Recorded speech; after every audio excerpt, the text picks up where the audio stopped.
ఓం శ్రీ మహాగణాధిపతయే నమః. ఓం నమో శ్రీ లక్ష్మీ వెంకటేశ్వర స్వామినే నమః. ఓం నమో భగవతే వాసుదేవాయ. గురవే సర్వలోకానాం భిషజే భవరోగిణాం నిధియే సర్వవిద్యానాం దక్షిణామూర్తియే నమః. ప్రేక్షకుల నమస్కారాలు తెలియజేస్తూ ఈ వారం మీ యొక్క రాశుల యొక్క ఫలితాలు మనం తెలుసుకుందాం. మనకి జూన్ 28వ తారీఖు నుంచి జూలై 4వ తారీఖు వరకు ఉన్నటువంటి గ్రహాల యొక్క పరిస్థితులను అనుసరించి రాశి ఫలాలు తెలుసుకుందాం. ముందుగా ఈ మేషరాశిలో అంటే కుజుడు వృషభ రాశిలో, మిథున రాశిలో రవి, అదేవిధంగా గురు శుక్రులు కర్కాటక రాశిలో, సింహంలో కేతువు. మరి యొక్క పొజిషన్ల బట్టి మనం ఆలోచించినట్లయితే కుంభరాశిలో రాహువు, మీనరాశిలో శని. అయితే మనకి ధనుస్సు, మకర, కుంభరాశుల్లో చంద్రుడి యొక్క సంచారం ఈ వారం ఉంటుంది. కుంభరాశి, ఈ కుంభరాశి వారికి చంద్రుడి యొక్క బలం ఉన్నది. ఈ చంద్రుడు మీకు చెప్పాలి అంటే ఏకాదశ, ద్వాదశ జన్మస్థానాల్లో సంచారం.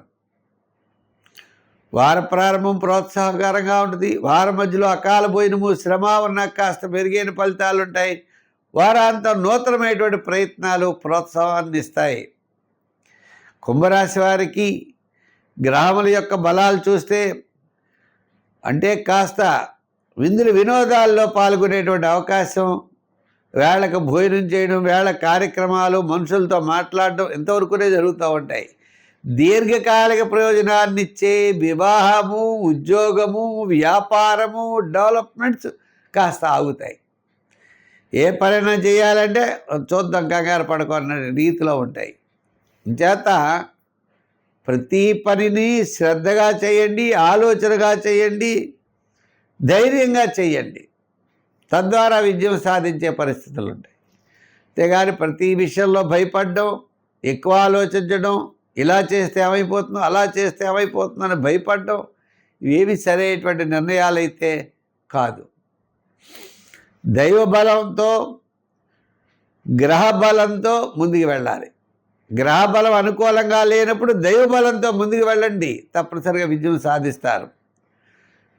రెండు బలాల కంటే దైవ బలం మనం ప్రధానమైనది కాబట్టి ఆ దైవ బలానికి నిత్యము దేవాలయానికి వెళ్ళడం, నవగ్రహ ప్రదక్షిణ చేయడం, నవగ్రహ స్తోత్రాన్ని పఠించడం, శివదర్శనం చేయడం చేయాలి. చేతంటే గురు బలం లేనప్పుడు, శని బలం లేనప్పుడు, రాహు బలం లేదు. ప్రధానమైన గ్రహాలు బలంగా లేవు. ఏవో చిన్న చిన్న గ్రహాలు ఏదో నెల బాగున్నా టోటల్ అంటే కొద్దిగా ఇబ్బందిగా ఉంది. కాబట్టి ఇబ్బంది అంటే వేగంగా ముందుకు వెళ్ళేటువంటి పరిస్థితులు లేవు. కాబట్టి నవగ్రహారాధన, నవగ్రహ ప్రదక్షిణ అన్ని రంగాల వారు చేయడం ఉత్తమం.